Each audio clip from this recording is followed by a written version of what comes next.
મોરબી તાલુકા વિસ્તારમાં બે જગ્યાએ ચોરીના બનાવ બનેલા હતા. એમાં એક ગાળા પાટિયા પાસે કેલિવર પેપર મિલ છે એની બાજુમાંથી, અને એક બનાવ બન્યો હતો બહાદુરગઢના પાટિયામાં અવધ કાંટો કરીને છે ત્યાં.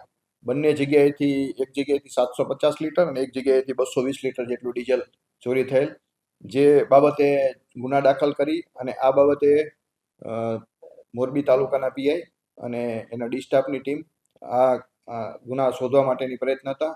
એ દરમિયાનમાં જે કચ્છમાં અગાઉ સમા ગેંગ છે જે પકડાયેલ છે, વારંવાર ગુના કરવાની ટેવ છે, એમાં જે અયુબ મલુક સમા નાના દિનારાનો છે કચ્છ ભુજનો, તથા પ્રદીપ અમુભાઈ મિયાત્રા જે ડીઝલ લેનાર છે, તથા અન્ય અસલમ ઉર્ફે અનવર કમાલ સમા જે પણ કચ્છના કોટડાનો રહેવાસી છે, તથા ઉસ્માન મલેક સમા જે પણ માધાપરનો રહેવાસી છે.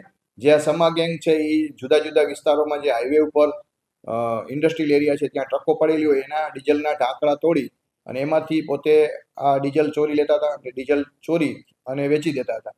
જે ગુનો ડિટેક્ટ કરેલ છે એમાં 4 આરોપી પકડેલા છે અને ચારે પાસેથી જુદા જુદા, જેમાં એક સ્વિફ્ટ ગાડી છે જે GJ12CD 0070 નંબરની છે એ પકડાયેલ છે, તથા આ મુદ્દામાલમાં 175 લીટર ડીઝલ છે જેની કિંમત ₹15,750નું એમાંથી રિકવર થયેલ છે, તથા ડીઝલ ચોરીમાંથી જે પૈસા રોકડા છે એ 74,500 જેટલા પકડાયેલ છે. કુલ મુદ્દામાલ ₹63,250 રિકવર કરેલ છે.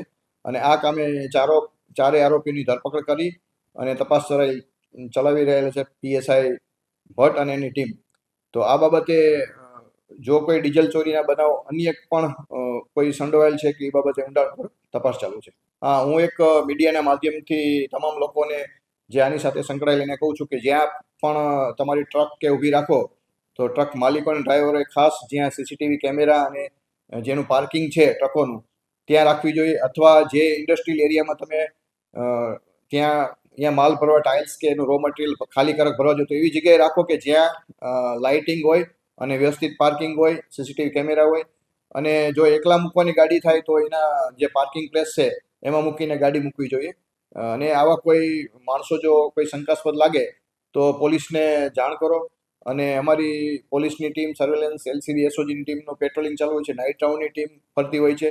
તો આવા શંકાસ્પદ માણસો જો કોઈ આવા કેરબા લઈ અને ખાલી વાહનથી રેકી કરતા હોય તો પોલીસને જાણ કરવી જોઈએ.